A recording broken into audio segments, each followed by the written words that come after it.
RJD और महागठबंधन की ओर से कुछ ठीक नहीं दिख रहा है। मतफुटौल हो रहा है, ठीक नहीं क्या दे रहा है, मतफुटौल हो रहा है, तो मतफुटौल हो रहा है तो जाके वहाँ मतफुटौल का फोटो लीजिए और चलाइए। अब इस खरमास में शादी करवाया गया है, आपके सामने अनीता देवी को विरोधी बनाया गया है, माफिया डॉन बताया जा रहा है उन्हें, जो आपके सामने लाया गया है। इस सब पर आपको जो प्रतिक्रिया देना हो दीजिए, मुझको कोई प्रतिक्रिया नहीं देना। आप विरोधी को नहीं देखते हैं? हम कोई विरोधी पर प्रतिक्रिया नहीं देते हैं। आपके विधायक भी तो सर जा रहे हैं उधर। यहाँ तो जाएंगे तो जिनको चुनाव लड़ने की इच्छा होगी वो जाएंगे, इस्तीफा देंगे विधानसभा से, तभी न जाएंगे।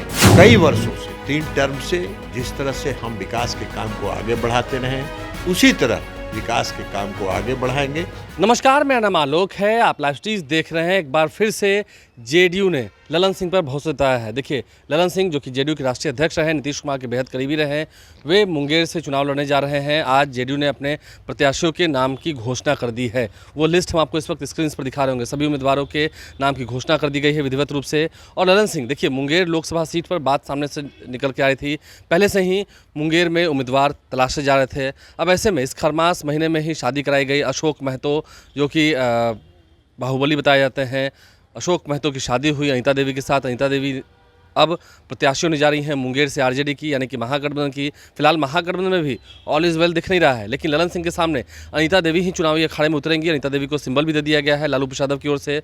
तो ऐसे में माफिया बाहुबली क्या ललन सिंह को टक्कर दे पाएंगे? अशोक महतो की हम बात कर रहे हैं। माफिया और बाहुबलियों को जब अखाड़े में उतारा जा रहा है ललन सिंह के खिलाफ, इससे पहले भी 2019 में अनंत सिंह ने चुनाव लड़ा था, जो फिलहाल इस वक्त जेल में हैं, उन्हें सज़ा हो गई है।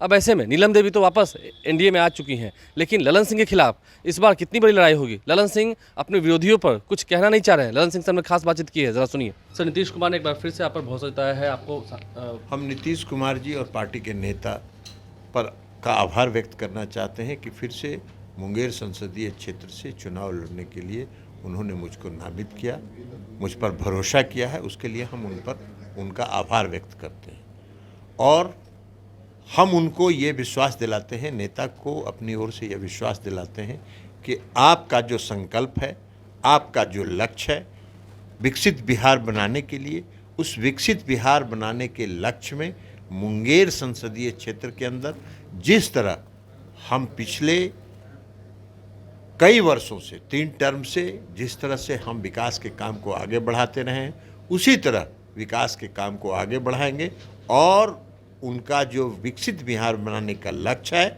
उस लक्ष्य में हम पूर्ण योगदान अपनी तरफ से उनको देंगे। एक सवाल ये है, आपके खिलाफ एक तो विरोधी मिल नहीं रहे थे, अब इस खरमास में शादी करवाया गया है, आपके सामने अनीता देवी को विरोधी बनाया गया है, माफिया डॉन बताया जा रहा है उन्हें, जो आपके सामने लाए गए हैं। इस सब पर आपको जो प्रतिक्रिया देना हो दीजिए, मुझको कोई प्रतिक्रिया नहीं देनी। आप विरोधी को नहीं देखते हैं? हम कोई विरोधी पर प्रतिक्रिया नहीं देते हैं।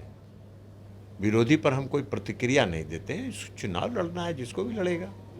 आरजेडी और महागठबंधन की ओर से कुछ ठीक नहीं दिख रहा है।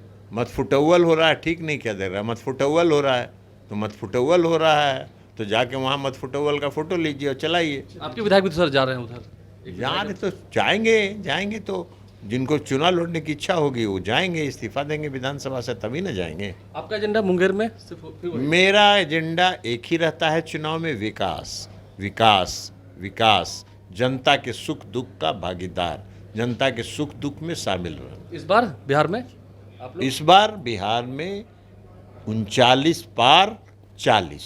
तो जेडीयू के वरिष्ठ नेता नीतीश कुमार के बेहद करीबी ललन सिंह ने क्या कुछ कहा है, हमने आपको सुनवाया है इस पूरे इंटरव्यू में, इस पूरे वीडियो में। उन्होंने तुरंत क्या कहा है, टिकट की घोषणा जब हुई, प्रत्याशियों का ऐलान जब हुआ जेडीयू की ओर से, उन्होंने क्या कहा है आपने सुना है। और आरजेडी और महागठबंधन में सिर्फ फुटबॉल हो रहा है, भगदड़ मची हुई है।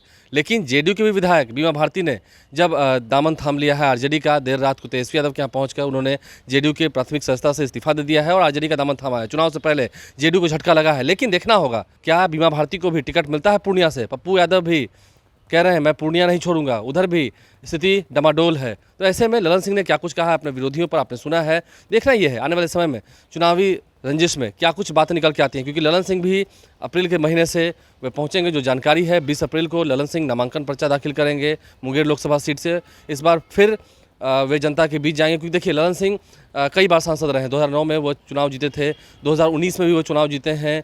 तो ऐसे में 2024 की लड़ाई जो है, क्योंकि एक तरफ एनडीए है, एक तरफ महागठबंधन है। नीतीश कुमार पहले महागठबंधन के साथ नहीं थे, लेकिन फिर बिहार में तख्ता पलट हुआ, सियासत पलट गई और नीतीश कुमार एनडीए के साथ आ गए। एनडीए से जेडीयू ने 16 सीटें भी ले ली और उन 16 सीटों पर उम्मीदवार कौन कौन से होंगे उसकी घोषणा भी कर दी होली के त्यौहार से पहले।